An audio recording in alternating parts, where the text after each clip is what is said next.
Բարի երեկո հարգելի հետևորդներ, եթերում ես եմ եւ խոսելու ենք ոչ միայն մշակույթից։ Այսօրվա հյուրս ռեժիսոր Սարգիս Արզումանյանն է։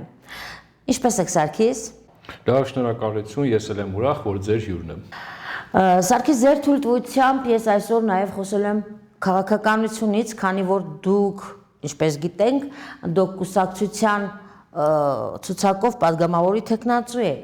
հետևաբար շրջանցել քաղաքականությունը ես չեմ կարող եւ առհասարակ այն ամենը ինչ կատարվում է այսօրվա մեր իրականությունում, մեր քաղաքականությունում, կարծում եմ պետք է ամեն րոպե բարձրաձայնենք։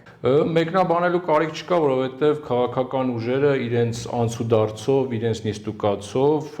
իրենք մեկնաբանում են առհասարակ այսօրվա քաղաքական վիճակը։ Ավելի կոնկրետացնեմ, այն քաղաքական ուժերին կուզեի անդրադառնալ, որոնք որ դարձան իշխող ուժ եւ այն երկու քաղաքական ուժին, որոնք որ համաձայնեցին վերցնել մանդատները։ Իրենք մեկնաբանում են այս ամեն ինչը եւ մնացած այն ուժերը, ովքեր որ չանցան խորհրդարան, իրենք էլ այս մեկնաբանություններին տալիս են ավելի խիտ գույներ։ Հիմա մի քիչ ավելի բաց ենք փակագծերը, որովհետև այս քաղաքականությունը, ներկա իրավիճակի քաղաքականությունը ընդունելի չի ոչ մի ուժի կողմից։ Սկսած իշխանության կողմից, վերջացած 1% հավաքող իշխող ուժի քաղաքական ուժի կողմից, որովհետև բոլորն ասում են, որ ընտրությունները կեղծվել են։ Այո։ Իսկ ընտրությունները եթե կեղծվել են, այսինքն պետք է չհամարել առհասարակ, որ հիմա մենք ունենք լեգիտիմ ընտրություններ։ Մենք չունենք լեգիտիմ ընտրություններ, դա փաստ է, որը որ փորձեցին 7 քաղաքական ուժ Սահմանադրական դատարան դիմելով արձանագրել այդ փաստը։ Դուք ձեր քաղաքական ուժով, ձեր քաղաքական կուսակցությունով եւս այնտեղ եք։ Այո, քաղաքական դոկ կուսակցությունը եւս դիմել էր Սահմանադրական դատարան, բայց նաև մենք հայտարարել ենք, որ ոչ մի ակնկալիք էլ ամեն դեպքում չունենք Սահմանադրական դատարանից, բայց դա ընդհանրապես գործիք էր, որից որ պետք է օգտվել, որը որ պետք է անել։ Բայց եւս մեկ անգամ եկեք արձանագրենք, որ մենք չունենք այսօր քաղաքական դաշտում ոչ լեգիտիմ ընտրություններ։ Բայց Սահմանադրական դատարանը կայացրեց ոչ մի կողմի համար, բացի իշխանության կողմից, ոչ մի կողմի համար ընդունելի վճիռ։ Բայց երկու օր անցավ այդ երկու ուժը Հայաստանը եւ Հայաստան դաշինքը իրենց համար ստեղծեցին նոր խաղի կանոններ եւ այդ վճիռը իրենց համար դարձրեցին ընդունելի ու որոշեցին նաեւ վերցնել մանդատները։ Եթե իրենց համար ընդունելի չէր այս ամեն ինչը, այսինքն ընտրությունների արդյունքները, հարց առաջանում ինչու եք վերցնում այդ մանդատները։ Ճիշտ է ասում են, որ դա իրենց տալիս է հնարավորություններ այս իշխանությանը հեռացնելու եւ այլն, մենք կարող ենք փաստել մի հանգամանք, որ դրանից առաջ եւս կային 2-3 քաղաքական ուժ, որը որ նորից նույն բանն էին ասում, եկեք մենք մնանք ազգային ժողովում, որպեսզի կարողանանք հեռացնենք։ Հիմա նույն սցենարն է գնում, բայց արդյունքում մենք չենք ունենալու, ամեն դեպքում չենք ունենալու մենք այդ արդյունքը։ Գիտեք, ես իրենց կոչում եմ պարլամենտական ընդդիմություն, այսինքն զուտ պարլամենտում նստելու, պարլամենտում ցույց տալու, որ իրանք որևիցե բան են անում, բայց ինչպես ցույց տվեց մեր 5 տարիների դաժան փորձը, ոչինչ չեղավ բացի այն, որ իրենք իրար նվաստացնելով, ծեծելով, հրելով, շիշ շպրտելով, հայհոյելով 5 տարին լրացրեցին,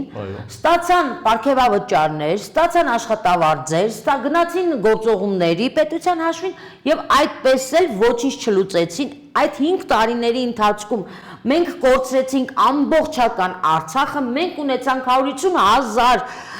արցախցիների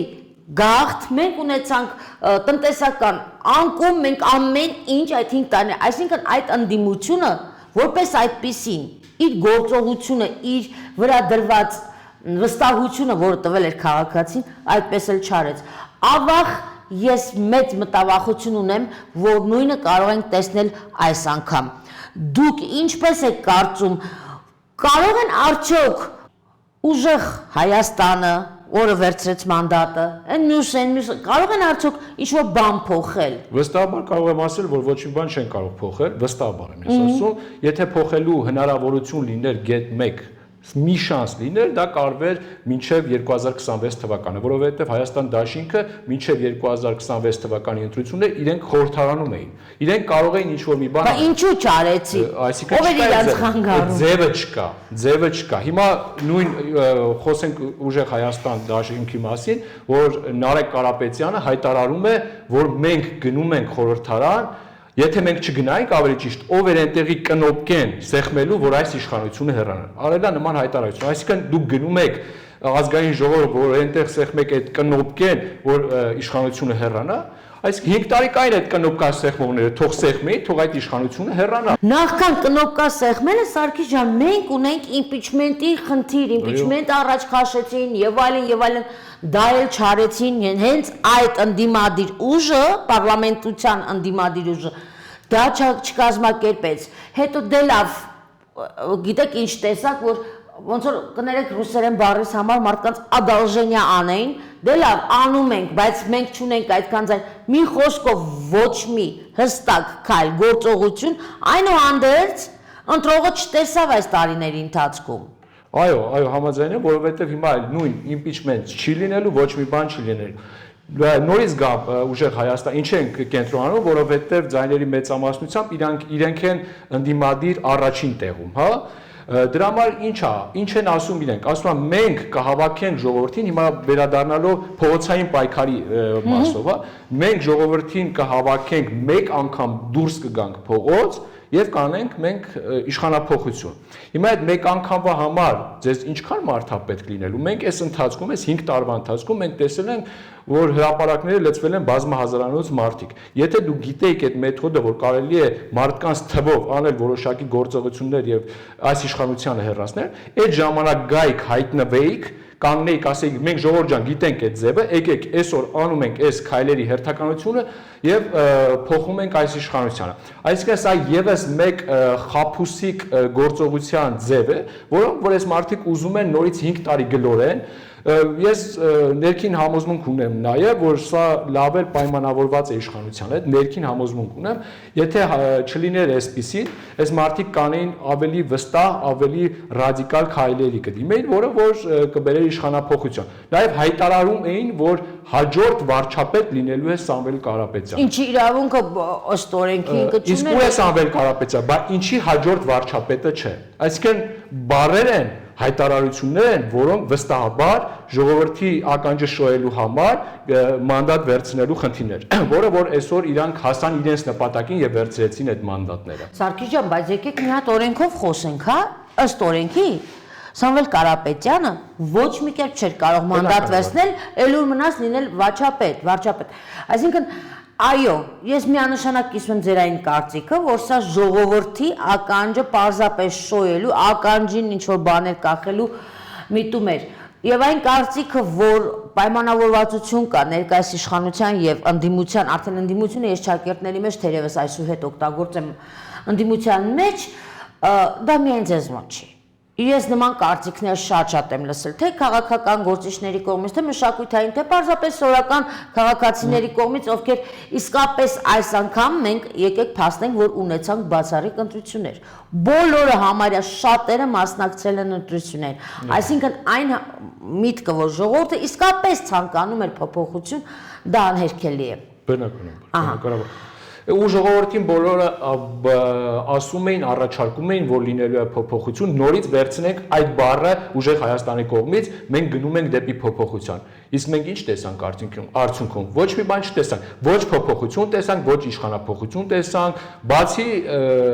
ընտրակեղծիքներից ուրիշ ոչ մի բան չտեսանք։ Այսինքն նորից նույն բաները տեսանք, ինչ որ տարիներ շարունակ 30 տարի մենք տեսնում ենք։ Ոչ մի բան մեր կյանքում, մեր ժողովրդի կյանքում ոչ մի բան չփոխվեց։ Այսինքն մենք ապագայում եւս 5 տարի մենք մեր կյանքում բարեկեցիկ բառից կարող ենք հրաժարվել, այսինքն ոչ մի բան մեր ժողովրդի համար դեպի դրական չի գնալու, հակառակը մենք ինչ որ կորցրեցինք վերջին տարիներում կրկնապատկվելու է, եռապատկվելու է, քանի է ժողովուրդը հավատում է նման մարդկանց, քանի ցավալիորեն եմ ասում ես ամեն ինչը իհարկե, քանի դեռ չի տարբերակում ճիշտ խոսքը սուտ խոսքից, չի տարբերակում այդ քաղաքական գործիչներին, որ տարբեր դեպքերով նույն մարդիկ են գալիս։ Բայց գուցե ժողովուրդը այլևս ճար չուներ, բառս կներեք, հույս էլ ինչ անի, լավ, այդ խեղճ ժողովուրդը ինչ անի։ Այդ ժողովրդի ճարը արդյոք ուժեղ Հայաստանն է գլխավորությամբ կապ չունի այդ մարդը ուներ օրենքով սահմանված կարգով լինելու վարչապետ։ Ուժեղ Հայաստանն էր, թե Հայաստան դաշինքն էր։ Դա էր ժողովրդի միակ տարբերակները։ Սարգիս, եթե ձեր կուսակցությունը կուսակցությունը քանի տոկոս ձայն էր հավաքել։ Մոտ 2% չանցավ 2%-ը։ Ստացվում է, որ այնուհանդերձ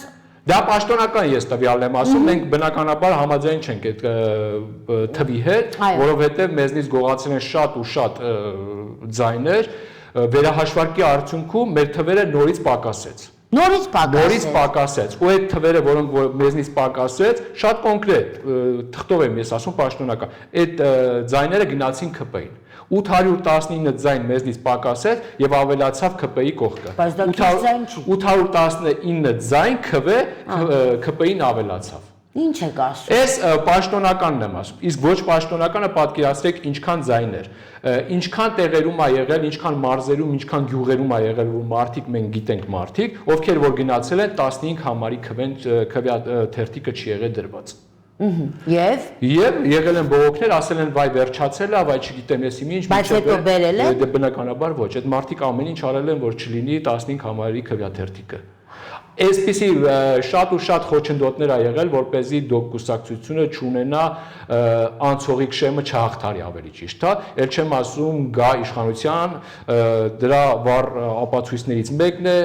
Վարդան Ղուկասյանին կալանավորելը, որպեսզի Վարդան Ղուկասյանը չկարողանա իր թիմի հետ լինի, կարողանա լիարժեք քարոզարշավ տանել Հայաստանում եւ կարողանա ժողովրդին իր շուրջը համախմբել եւ կարողանա կատարել ժողովրդի բաղձալի երազանքը իշխանափոխություն տեղի ունենա։ Այս ամեն ինչը շատ կոնկրետ մարդկանց կողմից, ավելի կոնկրետ այսօրվա իշխանության կողմից արվում են որոշակի գործողություններ, որ հնարավորինս երկար կարողանան պահել Վարդան Ղուկասյանին Ամերիկայի կալանավայրում։ Բայց ինչպես հայտնեց ձեր կուսակցության շտաբի պետը Լևոն Բաղդասարյանը, բոլորին վերջերս մեր տաղավարում կրկին հյուր էր,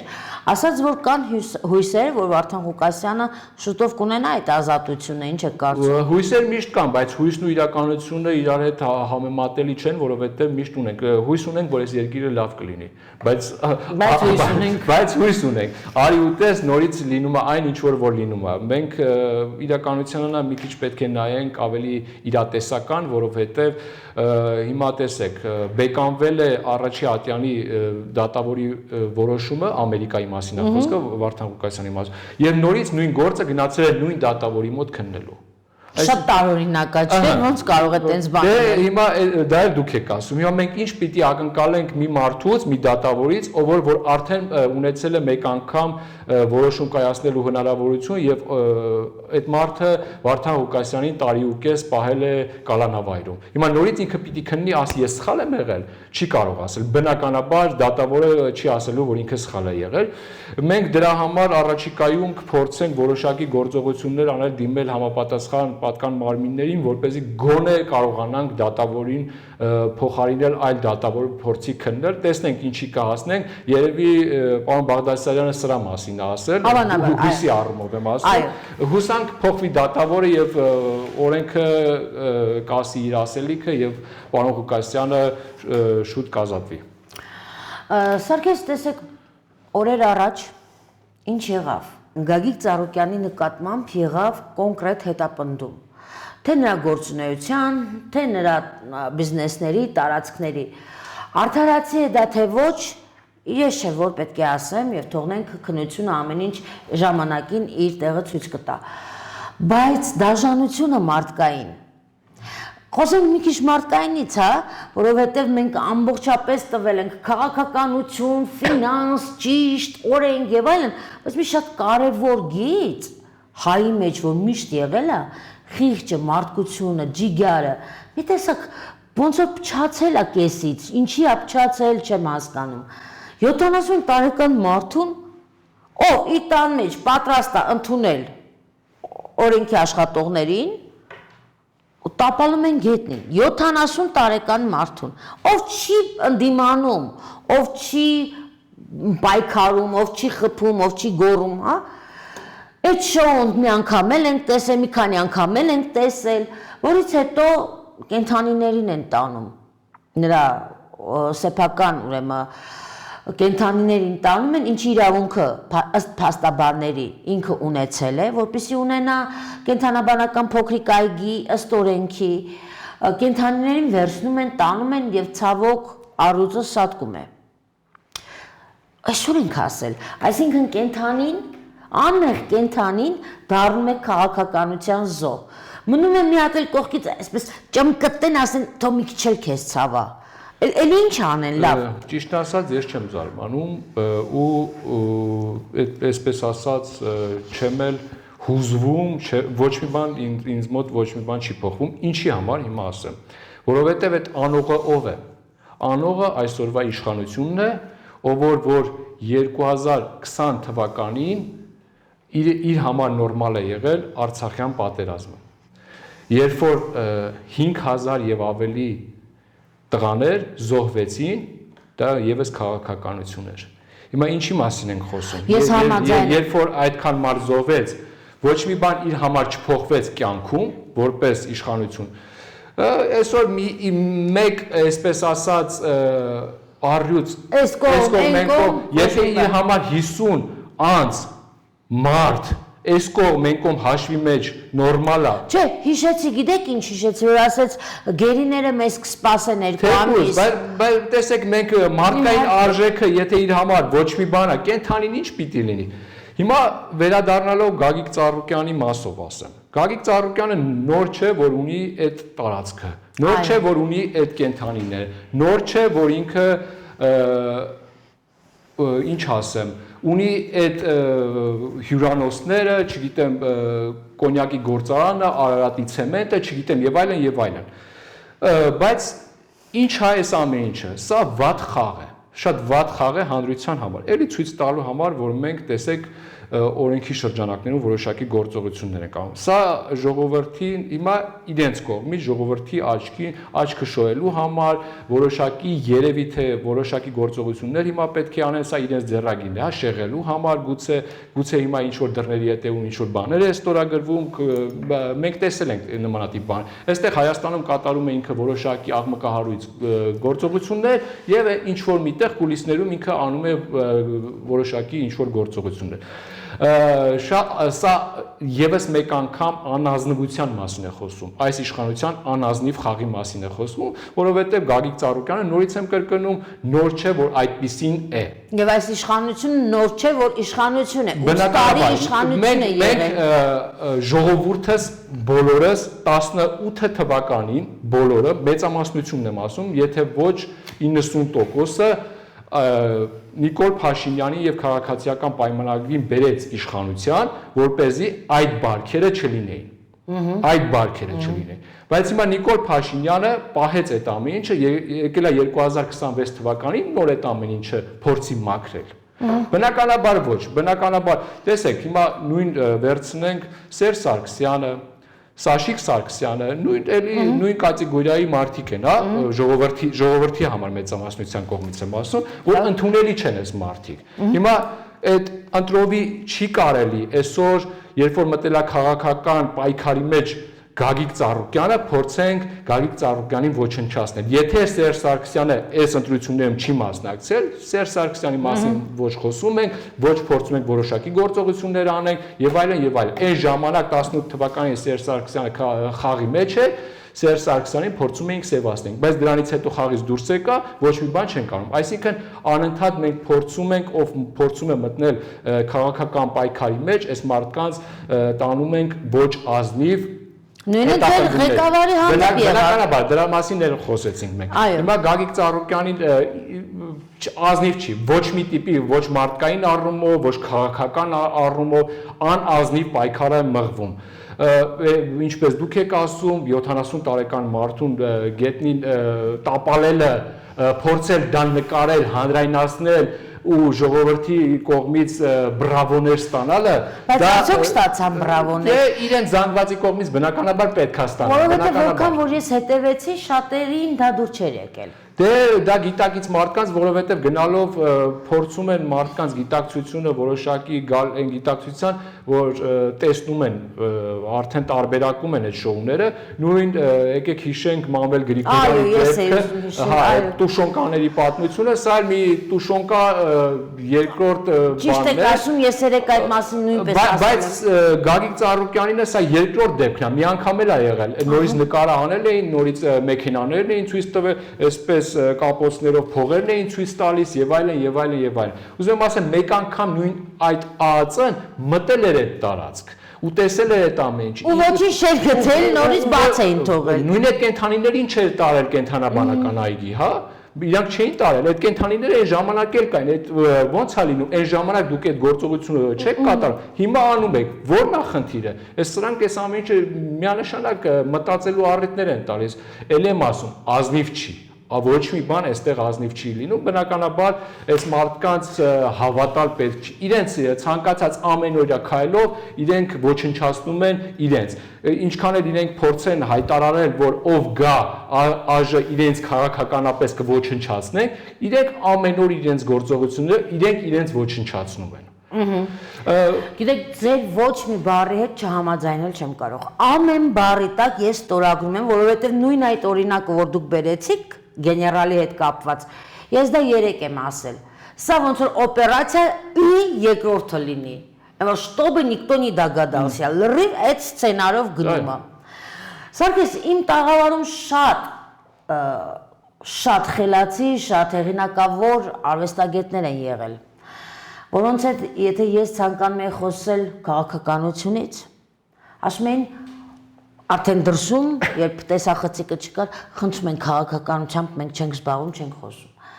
Բայց եկավ ընտրությունների օրը, եւ ես տեսա, թե այդ մարդիկ, եւ այն մարդիկ, որոնք նույնիսկ հեռախոսով էին ինձ խնդրում, որ գիտեք Նանա ջան, ինտերվյու չտանք քաղաքական, հիմա չխոսենք, հələ տեսնենք ինչ ա լինում, նոր այսինքն ինչ ա նշանակում, տեսնենք ինչ ա լինում, նոր գնանք այս կողմ, գնանք այս կողմ, հա, հասկանալի է։ Եվ հետևաբար ընտրությունների օրը ես տեսա, որ այդ նույն մարդիկ, ովքեր քաղաքականությունից վախենում էին, մտան այս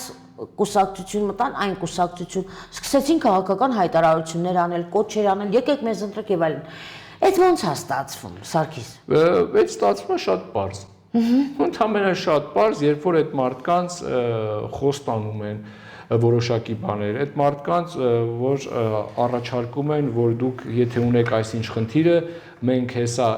իշխանություն ձևավորի կամ մենք ԱԺ մտնենք, քո այսինչ հարցը կլուծենք, օրինակ ձեր բալկոնը առաջ կտանք, եթե ունես այդ խնդիրը։ Եթե ունես այլ խնդիր, այդ խնդիրը կլուծենք եւ այլն եւ այլն։ Առևտուր են անում։ Բնականաբար, սրանք ընտրակաշարքի մեխանիզմներ են, պարտադիր չի դա լինի գումարով, հա, սրանք խոստումներ են ընտրություններից հետո կատարելու։ Այս նոր ձևեր չեն, ճիշտ ասած ես դա չէի ուզի բարձրաձայնել հիմա որ դուք ասում եք, որովհետև դա պատիվ չէ, իսկապես պատիվ չէ արվեստագետին։ Բրավո։ Դա պատիվ չէ արվեստագետին, արվեստագետը պետք է լինի սկզբունքային, կամ այսպես, կամ այսպես, եւ վերջ։ Երբ որ արվեստագետը սկսում է սпасել որոշակի քամին որ կողմից պետք է տեսնենք ինչ ա լինում հասկանանք մենք ինչ ենք անում, այլ հակառակ արվեստագետը ինքը պետքա լինի թելադրող, արվեստագետը պետքա լինի առաջամարտիկ, արվեստագետը պետքա հանրությանը համախմբի եւ ճիշտը տարածի, ասի ոչ թե առհասարակ քաղաքական ուժի շահերի ճիշտը, այո, այլ իրական ճիշտի մասին պետք է ինքը հանրությանը տեղեկացնի, որովհետև արվեստագետը ինքը այս տարածքի հանրության մեջ գտնվող երևույթների ինքը մի հատ այնպիսի ֆիգուրա, որ դա գիտեք ինչա, ոնց որ ասած կրոնում եկեղեցին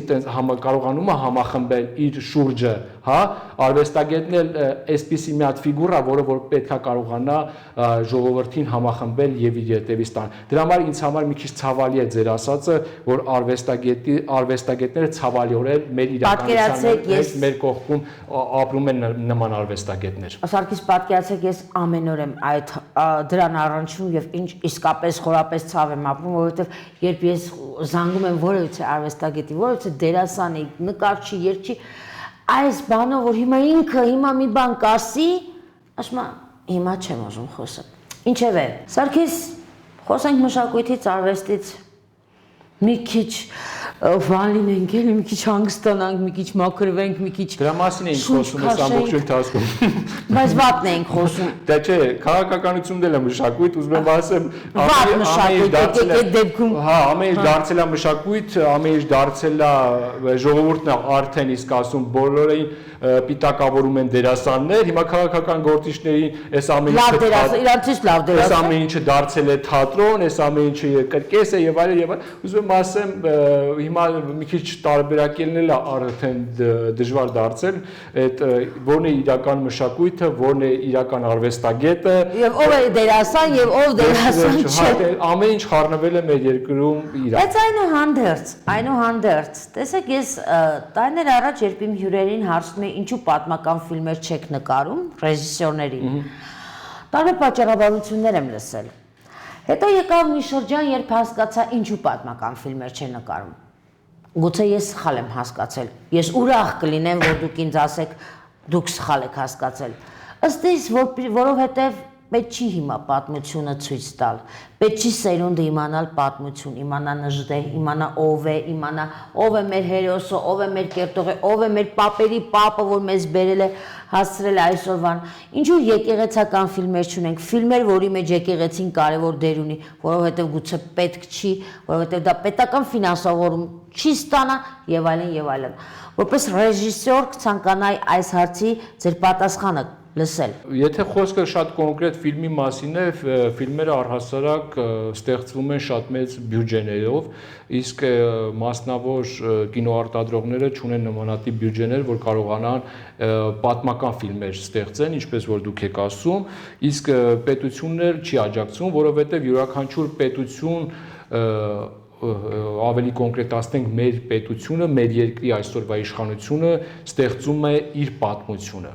որը որ այն պատմությունը չի, ինչը որ իրականության հետ առհասարակ կապ ունի, որովհետև այդ պատմությունը այսօր խմբագրվում է, ինչը որ կա առհասարակ, որը որ մենք գիտենք այդ պատմությունը։ Սկսած պատմական այն կետերից, պատմական մեր այն հերոսներով, դուք նշեցիք շատ մի կարևոր պատմական մի հերոսի անուն Գարեգին Նժդեհի մասին։ Հիմա ես ձեզ մի բան ասեմ Գարեգին Նժդեհի հետ կապված, շատ եմ ասել, բայց կասեմ, քանի որ խոսքի մեջ եղավ, Գարեգին Նժդեհի ներկայացում մենք արեցինք Գոյ թատրոնում, ու դրա համար Գոյ թատրոնը փակվեց։ Սա թող լինի ձեր այդ հարցի պատասխանը, թե ինչու այդ ֆիլմերը չեն նկարահանվում։ Հիմա եթե որևէ մի մասնավոր կինոարտադրող կարողանար արտադրել մի այնպիսի ֆիլմ, պատմական ֆիլմ, որը որ Գարեգին Նժդեհի մասին կլինի։ Մենք ունեցել ենք Գարեգին Նժդեհի մասին։ Ունեցել ենք, Հրաչքե Շիշյանը նկարել, այո, վերջերս մենք նկարել էինք նաև կյանք ու կռիվ ֆիլմ Արցախյան պատերազմի մասին, որը որ համատեղ էր եղել Շարմ ընկերության, Շարմ հոլդինգի եւ ՀՄԿ-ի հետ համատեղ, ու ՀՄԿ-ը փորձեց այնպես անել, որ այս Մհեր Մկրտչյանի ֆիլմն է ասում։ Այո, որ այս ֆիլմը համացանցում չէ, հետո հայտնվեց, այսինքն միշտ նմանատիպ բաները խնդրահարույց են, դրա պատասխանը շատ պարզ է, այսօրվա իշխանությանը ձեռնտու չէ, որպեսզի այն սերունդը, ովքեր որ չգիտեն, ովքեր որ պիտի իմանան, նրանք թող չիմանան, որովհետև նորից եմ ասում, այսօրվա իշխանությունը այլ պատմություն է փորձում կերտել։ Այո, այլ իրական Հայաստան է փորձում խմբագրված, նույն պատմության գրքերից էջեր են բառից բուն իմաստով պոկվում 17-րդ էջից թռնում են 23-րդ էջ, որպեսզի մենք կարողանանք ժողովրդին այլ բան ներկայացնենք եւ այլն եւ այլն։ Դրա համար նորից եմ ասում, զարմանալ պետք չի, որովհետեւ մենք գիտենք այսօր ովքեր են իշխանության ղեկին։ Աստված տա մի օր կլինեն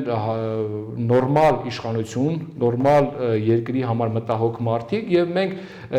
էլ այս թեման չենք բարձրաձայնի, մենք կինոթատրոններում կտեսնենք այդ ֆիլմերը, միշտ հույսը կա, միշտ լավատես պետք է լինել, եթե չլինենք լավատես, մենք չենք ունենա արդյունք, ել չեմ ասում, պայքարենք, որպեսզի հասնենք մենք այն ամենին, ինչը որ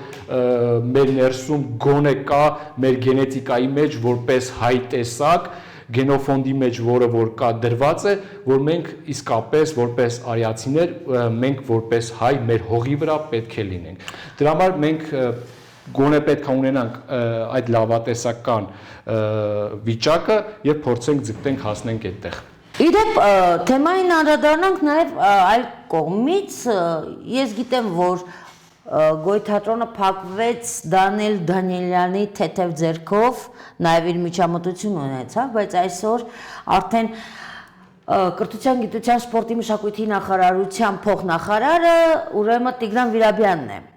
Ինչ ակնկալիքներ ունեք։ Ինքը որևիցե բան կփոխի մշակույթում, կինոյում, թատրոնում, արվեստում։ Մի փոքր շտկում անեմ, ոչ թե Դանիել Դանիելյանը իր ձեռքով փակեց, այլ Դանիել Դանիելյանը շարունակողներ այդ ամեն ինչի հիմք դնողը։ Դա Արա Խզմալյանն էր։ Ահա։ Արա Խզմալյանը սկսեց գործը, էստաֆետը հանձնեց Դանիել Դանիելյանին եւ գնաց Դանիել Դանիելյանը փորձեց իրագործել այդ ամեն ինչը, իհարկե իր ղեկավարի եւ իր ընկերոջ Վարդան Մկրտչյանի աջակցությամբ։ Բայց այստեղ ամենագլխավոր մեղավորը ամեն դեպքում մեզ համար մնում է Սունդուկյան թատրոնի տնօրենը Վարդան Մկրտչյանը։ Բայց այս մարդիկ էլ սպառել են իրենց մասին խոսելու էլ կարիք էլ չկա։ Ամեն դեպքում կասեմ, որ Գոյ թատրոնը դեռ փակված չէ այն իմաստով, քանի որ դատարանում դեռ գործը կա, դեռ քննվում է, դեռ վերջնական ոչ մի բան չկա։ Իսկ ինչ վերաբերվում է Ինչ կարելի է սպասել Տիգրան Վիրաբյանից, Տիգրան Վիրաբյանը մինչև լինելը ԿԳՄՍ փոխնախարար կար մի ժամանակ մինչև Դանիել Դանիելյանի գալը խոսակցություններ էր պատտվում, որ ինքը այն ժամանակ պիտի գար, այսինքն Արա Խզմալյանից հետո ինքը պետք է լիներ։ Ես ունեցել եմ այդ ժամանակ այդ շրջանում իր հետ մասնավոր զրույցներ, որ եթե գաս մենք այս հարցը ոնց ենք փորձելու լուծել, մենք ունեցել էինք որոշակի, այսպես ասած, համաձայնություններ, թե մենք հարցը ոնց պետք է լուծենք,